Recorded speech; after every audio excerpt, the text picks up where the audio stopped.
मुख्यमंत्र्यांच्या अमेरिका दौऱ्यासाठी कृषी दिनाचा कार्यक्रमच ढकलला पुढे। वसंतराव नाईकांच्या जयंतीनिमित्त साजरा होणारा कृषी दिन 1 जुलैऐवजी आता 10 जुलैला होणार साजरा।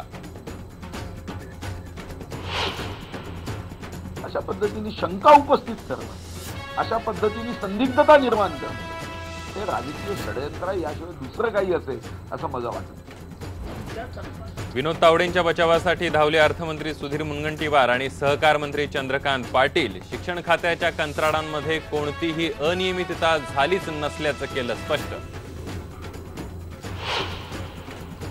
भ्रष्टाचाराला पुरत अशी ती प्रक्रिया होती, नियम होते, तर त्यामुळे त्याच नियमांच्या आधारावरती पुढची खरेदीची प्रक्रिया कशी होऊ शकते हा एक मोठा प्रश्न आहे।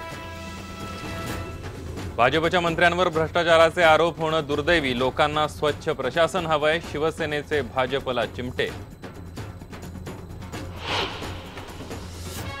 शेतकऱ्यांच्या संपूर्ण कर्जमाफीसाठी काँग्रेस उतरणार रस्त्यावर। 9 आणि 10 जुलैला राज्यभर छेडणार कर्जमुक्ती आंदोलन।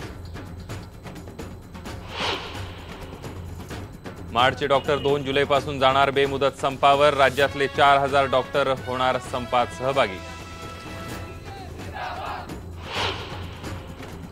मुंबईत पुन्हा सापडला कोट्यवधींचा एमडी ड्रग्जचा साठा। मुंबई एटीएसची धडक कारवाई। आणि टेस्ट क्रिकेटही आता खेळवलं जाणार फ्लड लाईट्स मध्ये। 9 नोव्हेंबर पासून ऑस्ट्रेलिया आणि न्यूझीलंड दरम्यान होणार पहिली डे नाईट टेस्ट मॅच।